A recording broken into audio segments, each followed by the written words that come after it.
Hello guys. Ayan, magandang gabi. Magandang gabi pero maliwanag pa. Mag-aalas 6 na pang-umaga kami pareho eh. Isang araw na lang ako mag-morning tapos back to regular schedule. Hindi pa pala. Meron pa pala akong 2 morning every week. So ayan. Ay, kusot ako na ano ka ngayon eh. Cardigan. Kasi lamig na. Lamig na sa loob ng bahay. Nag-aayos na sila ng 3D printer. Katulong na din ni Habi si Jermaine. English kasi yung manual. English? Balat na balat ka dira? Lamig? Hindi mo lamig talaga eh. Nilalamig. Paano kailangan niya ng salamin? Kasi ang liliit. Hindi na, babasa. Picture na lang ba't titignan mo dir? Ha? Picture na natin. Ba't alam mo? May ads pa dir. Ano, pinapanood mo ba to? Hindi. Ads lang. Kikinig siya habang si Jeremy ng kanyang helper. So, balat na balot din eh. Malamig, pero malamig talaga. Ayan, nagluluto lang ng binagoongan. Mabilisan. So, yan. Pina-fry ko muna yung fry sa olive oil, yung talong. Tsaka ako magigisa ng bawang, sibuyas, kamatis, tsaka yung baboy. Ganyan lang ginagawa ko sa talong. Ipa-fry ko lang siya para later on, pag luto nung binagongan, i-add ko na lang siya. Para hindi siya lutong-luto, yung sobrang lambot. Gisa-gisa na. Bawang, sibuyas, kamatis.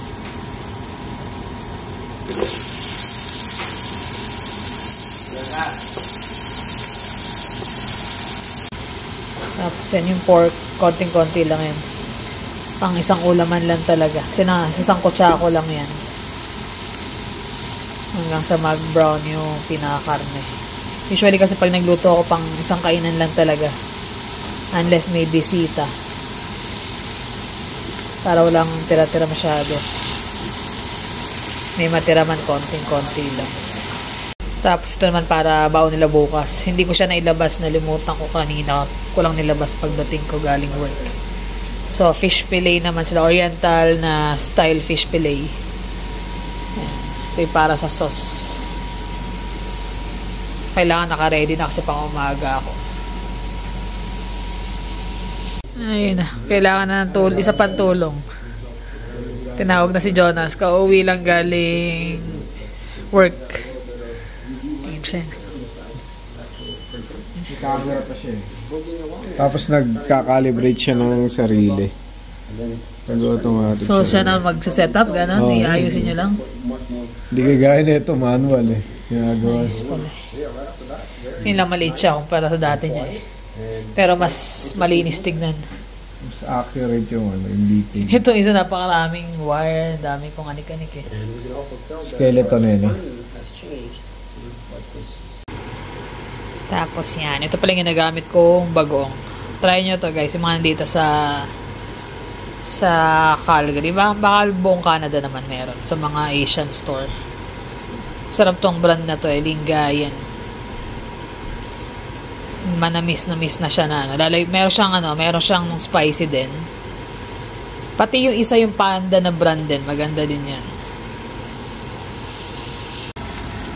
Ayan na, nag-shrink na ng gusto yung karne. Nilagyan ko siya ng sili. Pero isang sili lang para hindi sobrang anghang. Almost done yan. So idadagdag ko na lang yung talong na naiprito ko. So yan, luto na yung ating binagoongan. Yan, tapos na. Sample print daw. Hindi pala nagtuloy eh. Wala eh. Mali! Ba't ganon? Time 1 hour 37. Meron kayong maling nagawa? Ha? Hindi ko alam eh. Baka na siya ganun kainit. Wow, mali pala. Nataya-tayan 1 hour. Ay, get eh. Ba't ganon? At least nalalaman nyo kung anong problema, di ba?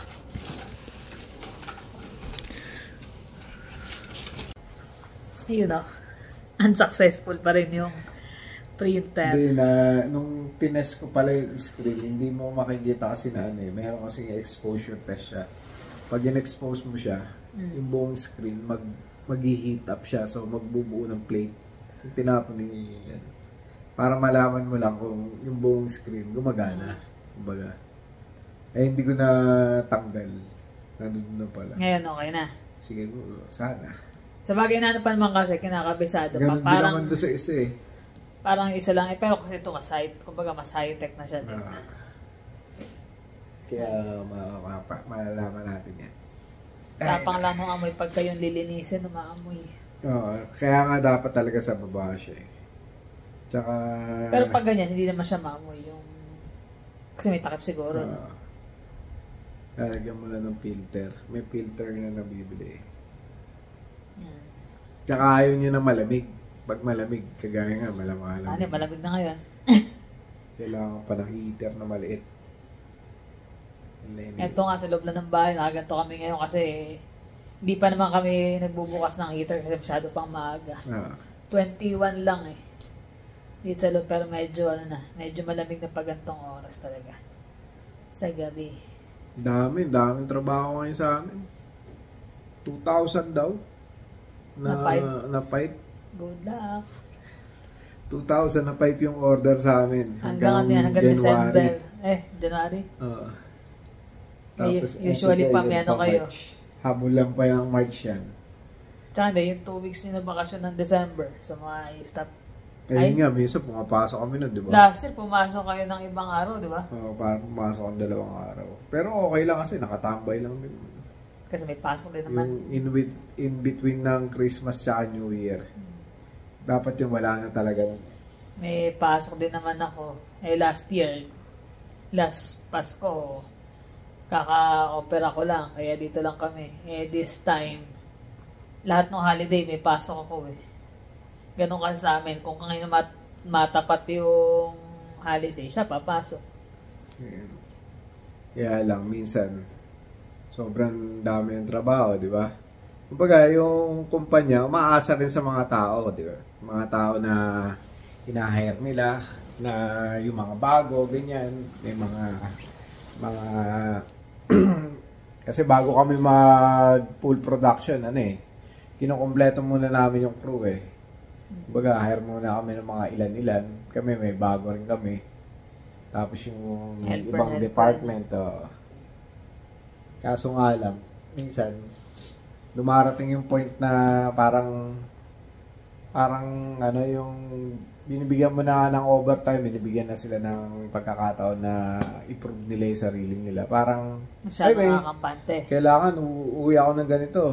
Kailangan, hindi ako papasok ng ganito, gumaganyan. Yung mga arte-arte. Iba-ibang lahi din eh. Iba-ibang lahi rin na, na kasama namin eh. So, sabi ko, bakit ganun? Bakit pag, imbis na i-prove nyo na worth it kayo doon sa pinapasahod sa inyo or doon sa trabaho binigay sa inyo. Baga, ang daming naghahanap ng trabaho ngayon. Bakit kailangan at saka lalo, diba? Kung baguhan ka pa lang. Baguhan pa lang. Yung mga matatagal na, kumbaga may mga napatunayan na minsan okay lang, minsan pagod na. Pero kung baguhan ka... Tsaka yung mga matatanda sa amin, naiintindihan din namin kapag grumpy na sila or pagod na talaga. Matatanda na nga, matatanda diba? Na yung mga 57, 60, ganyan.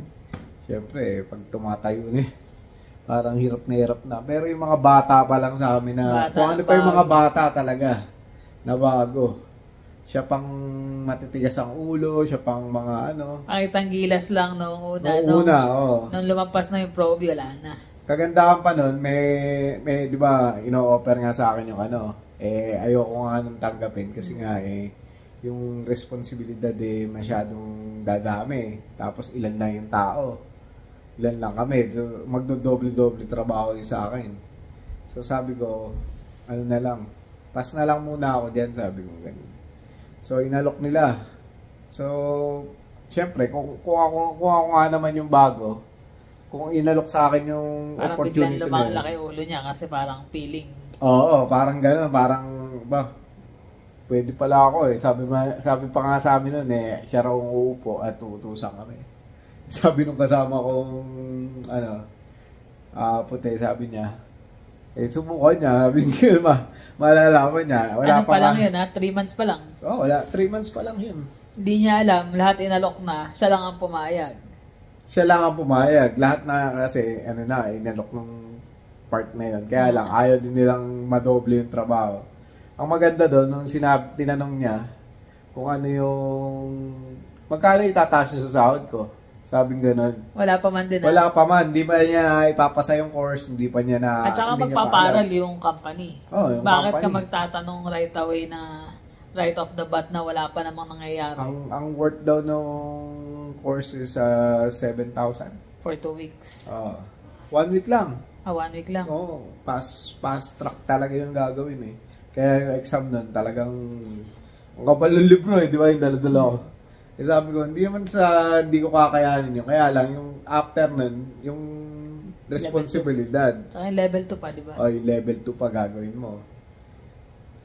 Kaya lang, sabi ko, okay na rin naman yung sahod ko doon. Okay na rin naman yung, kumbaga, pag wala rin naman yung supervisor na, ako rin naman yung nag-a-acting doon eh. Kaya sabi ko, nagagawa ko rin naman yung sa computer.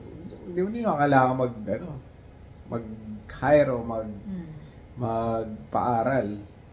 Ngayon, kung hindi, sabi pa naman dapat daw siya yung nakaupo doon. Sabi niya. Sabi ko nga sa kasama ko, yan, pinasok mo. Tapos, ganyan. Tapos gusto niya pa, may ipasok pa siyang tropa. Ngayon. Mahirap yun. Sabi ko, kung papasok mo, kagaya mo lang din, di bali na, sabi ko gano'n, wag na. Hindi ko na i-approve yan. Hindi na rin namin ni James yan. Kasi okay na kami dito. Kung ganyan lang din, sabi ko. Sabi ko, pag hindi mo inaayos yan, pagdating ng slow time yan, kasi dumarating yun eh. Yung bumabagal. Lalo sa nung trabaho niya. Sa oil and gas talagang bumabagsak ang yan eh. Minsan, syempre, nakalatag na lahat ng mga pipe eh. So, wala na muna ang order ng pipe. Sigurado. Yung mga bago yung mga unang sisipain doon. Hindi, yung mag-attitude siya ng gano'n eh. Bago-bago pa lang. Kasi, ultimo nga yung magagaling na talaga eh. Pag kailangan na magtanggalan at wala nang ibang option matatanggal. Lalo na yung mga matataas ang sahod na parang sinasabi ng kumpanya, worth it ba to? Kaya naman gawin ito yun eh. Ganun yung binabalance naman kasi nila yun eh. Kaya nga yung kasama ko na painter, sabi niya ganyan. Sigurado pag nagtanggalan dito, ikaw matitira dyan eh. Tatanggalin daw siya eh. Usually kasi yan ang ititirang company, yung kayang gawin yung iba't ibang bagay, hindi yung isa lang, sa isang pwesto lang. Kaya minsan, huwag din talaga pakampante. Kumbaga, magtrabaho ng ayos, yung hindi dahil, nakalagpas na ako sa probi ko, okay na yan, hindi ako matatanggal. Hindi talaga eh. Hindi ganun eh. Ang hirap na din kasi magsalita kasi syempre, pag sinabi ko yung nakita kong ganitong ginawa mo, ganyan ginawa mo, hindi mo naman syempre gagawin din. Masisira talaga siya doon. Kaya lang, sinasabihan ko na siya, huwag mo na gagawin yan. Kasi ako, ang daming camera eh. Hindi, alam ko naman yun eh. Bahala ka. So, bata-bata lang ito lang? 22? Hindi, singitan ni... singitan ni Jonas. 24. Sabi ko, kaya pala pinaalis ka na. Kasi may may shop din sila eh. Bahala ka sa buhay mo. Parang... Hirap maging matigas ang ulo, lalo't ganun baguhan ka pa lang eh. Minsan kasi parang, nakabili ako ng sasakyan. May nakabukod na ako. Parang lumalaki yung ulo ng mga bata, kabataan ngayon, na parang kaya na namin. Iba yung tingin ng mga kabataan ngayon sa Yung sobrang proud nila sa sarili nila na kaya na, nakaka-proud din naman talaga yun. Kaya lang, wag mong i-over yung sarili mo kasi hindi lahat nung nagawa mo hindi kayang gawin ng iba, di ba? Lalo sa panahon ngayon, lahat yan kayang gawin. Mas dapat nga nakikipagkompetensya ka kasi i-prove mo talaga na bukod sa bata ka, mas marami Nung una sinasabihan ko siya sabi ko, ito pag-aralan mo to. Nakikinig pa nga, di ba? No? Ilan yung ano nito, yung PSI nito, ganito yung pressure niyan, ganyan. Kumbaga, tinuturo ko sa kanya kasi yung nagtuturo sa kanya, hindi nakinig sa akin nung na-layoff, di ba? Di nag-a-apply siya, hindi siya makapasok sa iba. Tapos-tapusan niya, nakabalik siya sa amin kasi wala kami makuwang ibang tao rin. Kaya sabi ko sa kanya, pag-aralan nyo kasi hindi lang naman dito yung trabaho malay mo. Magkakaroon ng opportunity sa iba, di ba? Oo. May magbigay sa inyo ng mas magandang pasahod sa ganung ganung klase ng trabaho. Why not, di ba? Saan maging ka talaga, yung matuto ka makinig sa mga senior sa'yo sa trabaho. Kasi yun, by experience na yung mga yun Hindi lang dahil sa matagal sila, pero yung tagal na nagtatrabaho sila sa ganong department or alam nila yung pasikot-sikot, yung diskarte. Kaya sa makikinig, hindi dahil na, mas bata ako, mas marami ko, mabilis ako matuto. Hindi ganun May seniority pa rin talaga Di tsaka yung yung sabi nga sa akin nung ni Dave nun, ba't hindi mo kunin yung course? Total, ginagawa mo na rin naman yung trabaho ni Sabi ko, okay na ako dito. Ayoko na Sabi niya, kaya mo naman kaya mo naman. Hindi, ayoko na. Sabi ko gano'n, baka ayoko kasi nung yung pinaka-vice president kasi doon, notorious sa pag nagagalit, sinisigawan. Ayoko nung gano'n, baka dumating sa point na sigawan ka, syempre, hindi ka makapagpigil, makasagot mo, di ba? Medyo maisip pa naman ang kanyang temper. Mainit yung ulo nung nung vice president vice president ng hindi yung president. Big boss pa rin yan. Pati yung general manager namin, yung production manager, sinisigawan Kinikwento pa sa akin ayaw niya nung gano'n baka mamaya mag-walk out. Nagkadalaw ko pa. Ayoko nung ganun kasi hindi naman tayo mga hayop para sa ganun Kumbaga pwede namang pag-usapan ng maayos. Well, actually, nag-away nga kami nung dati kong partner dyan. Kasi sinabihan siya ni Dave nung general, production manager na, ikaw mag-handle nung mga blaster. Di ba 3 kami? Bali, 4 kami blaster. Pinaglilinis niya kami, tapos pinatatapos niya to. Di pa tapos. Nakapamewa na siya. Kung di, sabi niya, pagkataas mo yan, walisin mo yung taas ng boot. Pagkatapos niyan, yung sa ilalim naman. Sabi ko, dahan-dahan naman. Tapusin muna namin yung isa. Hindi kami dalawa ni Bo, winawalis namin. Di pa kami tapos, tinatawag na kami. Gawin niyo muna to. Talo pa yung supervisor. Sabi ko, ba't kaya? Tapos, di, gawin nyo. Sabi nga, sumisigaw sa akin. Sabi ko, bakit kailangan mo sumigaw? Naririnig ka naman namin. Hindi mo ginagawa Sabi, susumbong kita. Yung point na yun, yung yung pagtatalo namin na yun, di pa kami nakakababa doon sa boot, tinawag niya na yung supervisor namin Tapos sabi nung supervisor na, dala magmi-meeting tayo. Doon na ako nag-init yung ulo ko. Sabi ko, yung mga manager nga, supervisor, hindi kami sinisigawan ng ganun Kasi alam naman nila, natapos namin yung trabaho, tapos ikaw, sisigawan mo ako. Sabi, hindi mo ako naririnig Paano hindi naririnig? Hindi naman bukas yung mga makina. Naglilinis lang tayo, sabi mo. Tapos tatawa-tawa lang siya. Lagi ko nakakakontra. Sana yun din yung nag-ano sa'yo, di ba? Yung nahulog ka sa... pinatid din ako nun hinila yung host. Naku po, sabi ko, gigil na gigil ako. Munti ka nang masuntok yung matanda Naglag siya ang bigat ang lakas ng pressure nung sandblast niya Makakita ko doon sa hagdan, hinihila niya yung, yung host. Nagbablast kami dalawa. Siyempre, mawawalan ka ng balance doon. Nasa, nakaapakan mo yung host, hinihila niya Bagsak ako nun. Umabot pa kami sa, sa safety. Sa safety, kasi unsafe Tsaka sabi ko, ayoko na makatrabaho yan kasi ginagawa sa akin. Ayun, unti-unti siyang nilipat, tinanggal doon sa pwesto niya.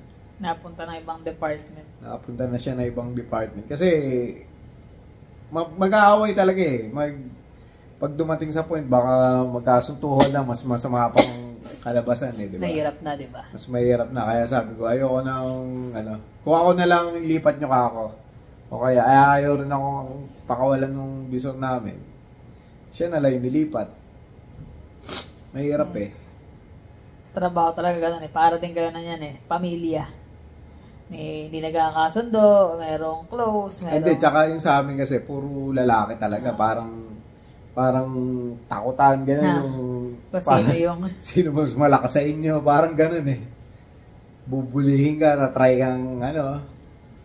Sabi nga Yun eh. lang, iba yung ano nyo eh. Parang yung pinapanood natin yung sa Tol sa King. Hmm. Di ba sabi niya, ano, eto na i-advise ko sa'yo. Sabi niya, pag nakakulong ka na, at may nagpaabot sa'yo ng salt, sabi niya, ano gagawin mo? Iabot ko. Ay, hindi na ano ang pangalan mo. Ano na? Bitch. Sabi niya, bitch na yung tawag sa'yo. Susunod. Yun na lagi ang pagagawa sa'yo. Mas lalo, mas patindi ng patindi. Sa bagay, totoo kasi. Ang tao kasi, ganun eh. Parang Susubukan ka talaga eh. susubukan ka pag nakakita nila yung kahinaan mo. Wala. Kaya ko to, wala. Eh, kaso, hindi ako basta-basta pumapahag ng ganun din eh. Kang papapay, pero syempre, gawing ano, yung, ang tawag mo doon? Moderate lang yung ano mo.